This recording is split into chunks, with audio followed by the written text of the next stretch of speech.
What's going on, guys, and welcome back to another episode of Career Mode. This is episode number 205, and we started today's episode off with a couple of World Cup qualifiers here with Portugal. Of course, currently managing this nation, and so far it's been quite a tight group, but as we took on Austria here away from home, Nelson Oliveira opened the score, and then Austria equalised, and then the 61st minute Thiago Rodriguez scored us the winner, which meant that coming into the last game at home to Northern Ireland, we were top of the group, which meant, of course, one win, and we qualified. We got off to a terrible start. We got a man sent off in the 7th minute, then Dudgeon scored for Northern Ireland, but thankfully for us, Nelson Oliveira scored the equaliser, Bruma made it 2-1, and we went on to win this game by 2-1. So 2 wins from 2 games, as you can see. That does mean we do top the group. It was a very close group between four teams there, just 5 points separating 4 teams. Could have been a very dramatic final game for us, but of course we have now qualified for the World Cup. I've said countless times I'll never play the qualifiers or the friendlies. I have no interest in it, so, you know, 9 times out of 10 we qualify for the major tournament. If we don't, we don't.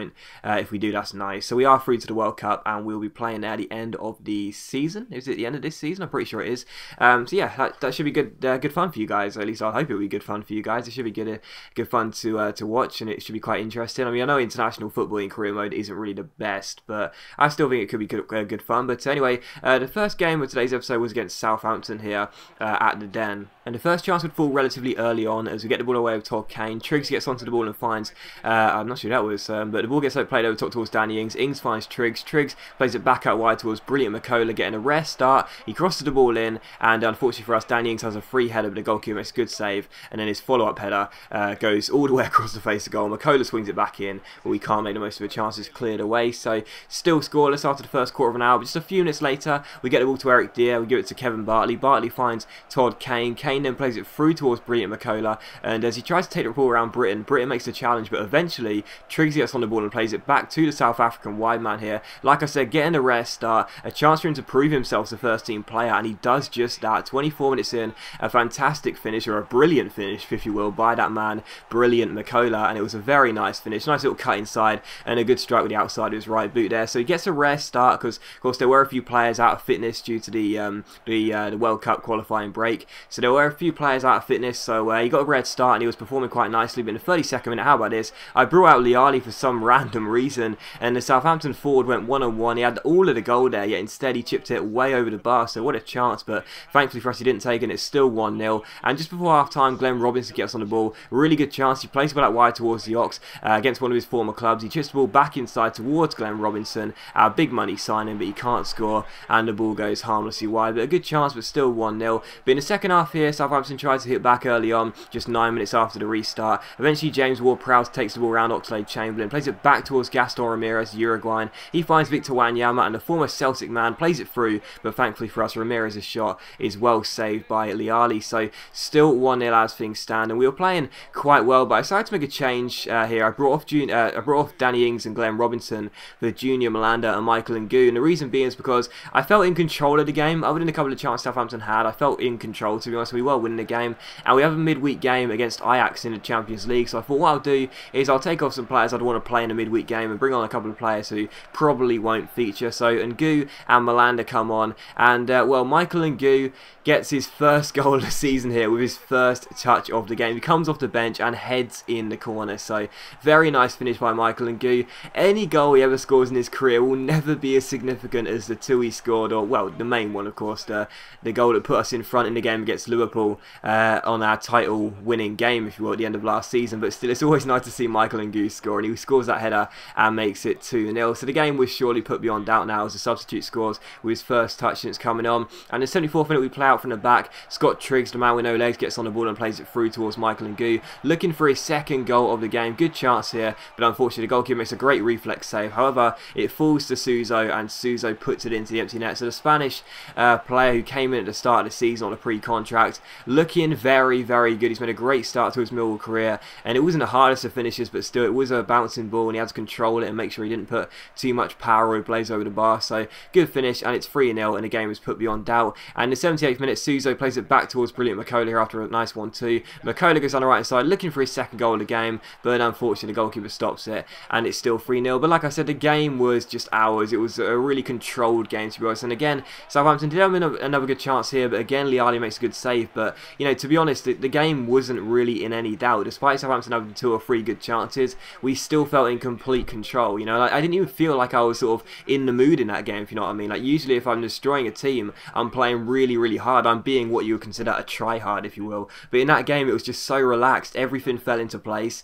and we won it quite comfortably. So a 3-0 victory, and a very good win there. Suzo said thank you for getting onto the team sheet on a regular basis, which I'm perfectly fine with, because, of course, he is one of our highest rated players. And the following game, the second and final game of today's episode, is against Ajax here in the Champions League. So with Millwall making our Champions League debut, it's crazy to think that was our 4th season last year, or possibly even our 5th season with Millwall, yet we've never been in the Champions League before. So this, our first season in the Champions League. Really looking forward to it. And as you can see the group as well, Ajax, Schalke and Galatasaray. I said at the start of the season, I really feel like this is a group we should top, not with relative ease, but we should be having the ambitions of topping it, because no disrespect to those 3 teams, but we could have faced a lot more difficult ones. So I felt very confident coming into our first game here at the Den.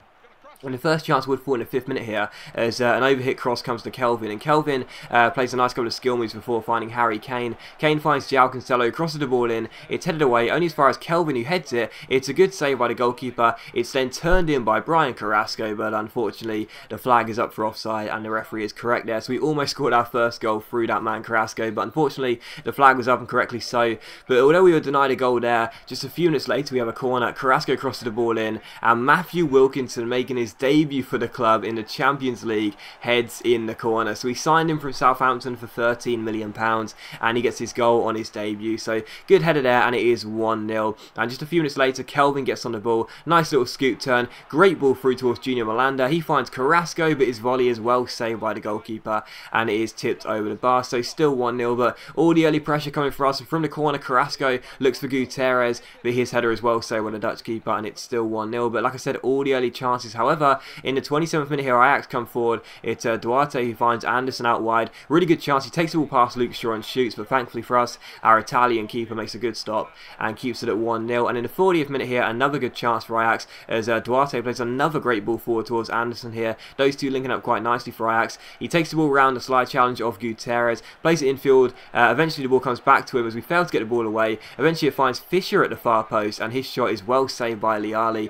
and eventually the follow-up shot goes into the side netting. So Ajax gradually getting themselves back into the game, but that would signal the end of the first half. And have you ever heard the phrase, the halftime whistle came at the wrong time? Well, that's exactly what happened, because Ajax were getting themselves back into the game there, but at the start of the second half, it became all us again. And as Carrasco takes the ball around his man here, he does lose out eventually, but wins it back, plays it back towards Ricky Tilson, who shoots, but unfortunately the goalkeeper makes the stop. So Tilson also making his debut, almost making it 2-0 there. And from the corner in the 50th minute, Carrasco crosses the ball in, Gutierrez wins the header, but again, it's a good stop by the goalkeeper. So he was doing everything he could to keep Ajax in this game. But like I said, the half-time whistle really did come at the wrong time for them, because in the second half, all the chances were falling to us. And in the 53rd minute, Luke Shaw sprints down the left-hand side. He's got a lot of pace, a lot of power. He keeps on going, it fizzes in across. It finds Harry Kane at the far post. He turns, it comes to Junior Malanda. He finds João Cancelo, crosses the ball in. It's a great diving header by Luke Shaw. It finds the back of the net. But for the second time in this game, we have a goal disallowed for offside. And again, it's the correct decision. So